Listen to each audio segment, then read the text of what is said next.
Welcome to AMR Physics. I am Raju, 12th Physics.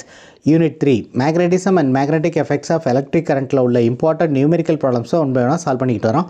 அந்த வரிசையில் இந்த வீடியோவில் எக்ஸாம்பிள் 3.8 எப்படி சால்வ் பண்ணுறது அப்படின்னு பார்க்கலாம். This is a given problem. இந்த ப்ராப்ளத்தில் என்ன கொடுத்துருக்காங்கன்னா, ஒரு பார் மேக்னெட்டோடைய மாஸ் 200 கிராம், அதோடைய magnetic moment 2 ampere metre square, density 8 kilogram per centimetre cube. இதை கொடுத்துட்டு என்ன கேட்டிருக்காங்கன்னா, இந்த பார் மேக்னெட்டோடைய இன்டென்சிட்டி ஆஃப் மேக்னடைசேஷன் எவ்வளவு அப்படின்னு கம்ப்யூட் பண்ண சொல்லியிருக்காங்க. ரொம்ப சிம்பிளான ப்ராப்ளம். இந்த ப்ராப்ளத்தை எப்படி சால்வ் பண்ணுறது அப்படின்னு பார்க்கலாம்.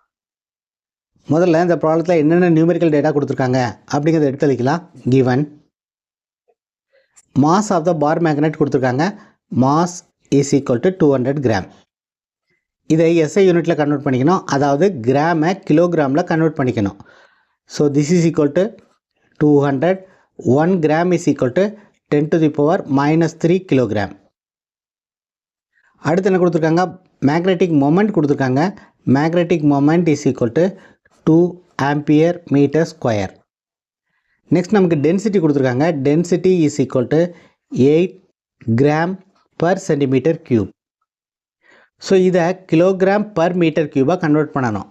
அதுக்கு 8 10 to the power minus 3 ஆல் மல்டிப்ளை பண்ணி 10 to the power minus 6 ஆல் டிவைட் பண்ணணும். So this is now in kilogram per metre cube. 1 gram is equal to 10 to the power minus 3 kilogram. 1 centimeter cube is equal to 10 to the power minus 6 meter cube. இங்கே centimetre கியூப்ங்கிறது டினாமினேட்டரில் இருக்குது, அதனால் 10 to the power minus 6 டினாமினேட்டரில் போட்டுக்கணும். So this is equal to 8 into இந்த 10 to the power minus 6 நியூமரேட்டருக்கு வரும்போது 10 to the power plus 6 ஆகும்.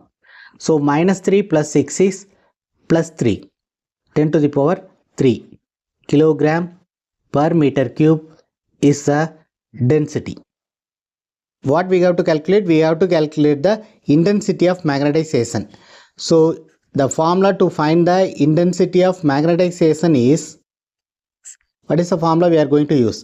Intensity of magnetization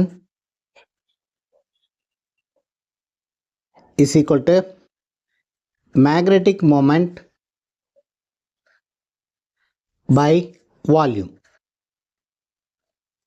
So M is equal to, what is magnetic moment? Magnetic moment உடைய symbol P suffix M divided by volume உடைய சிம்பிளை வீண் எடுத்துக்கும். இந்த ப்ராப்ளத்தில் வால்யூமை டைரெக்டாக கொடுக்கல, அதுக்கு பதிலாக மாஸையும் டென்சிட்டியும் கொடுத்துருக்காங்க. we know that density is equal to mass by volume. Therefore volume is equal to mass by density. Therefore intensity of magnetization is equal to magnetic moment into density divided by mass. இங்கே டிங்கிறது density, small எம்ங்கிறது mass.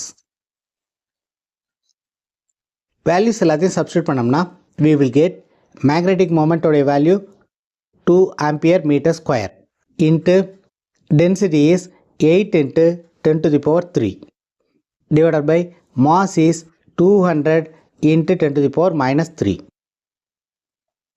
So இதை எப்படி simplify பண்ணலான்னா, this is equal to 2 into 8 into 10 to the power 3 divided by, இதை எப்படி எழுதிக்கலாம், 2 into 100ன்னு எழுதலாம், 100 10 ஸ்கொயர்னு எழுதிக்கலாம். 10 square into 10 to the power minus 3. 2க்கு 2 கேன்சல் பண்ணிடலாம். திஸ் இஸ் ஈக்குவல் டு, இங்கே 8 இருக்குது, இங்கே ப்ளஸ் 2, இங்கே மைனஸ் 3, அப்போ 2 minus 3 is minus 1. இந்த 10 to the power minus 1ங்கிறது நியூமரேட்டருக்கு வரும்போது 10 to the power plus 1 ஆகும். ஆல்ரெடி plus 3 இருக்குது. So plus 3 plus 1 is plus 4 into 10 to the power 4. This is the intensity of magnetization. Unit of intensity of magnetization is ampere per meter. So இந்த formula மட்டும் தெரிஞ்சால் போதும், ஆன்சரை find out பண்ணுறது ரொம்ப easy. If you find this video is useful, please subscribe the channel, share it to your friends. If you have any doubts, comment below. அடுத்த வீடியோவில் next important ப்ராப்ளத்தை எப்படி சால்வ் பண்ணுறது அப்படின்னு பார்க்கலாம். Thank you for watching this video.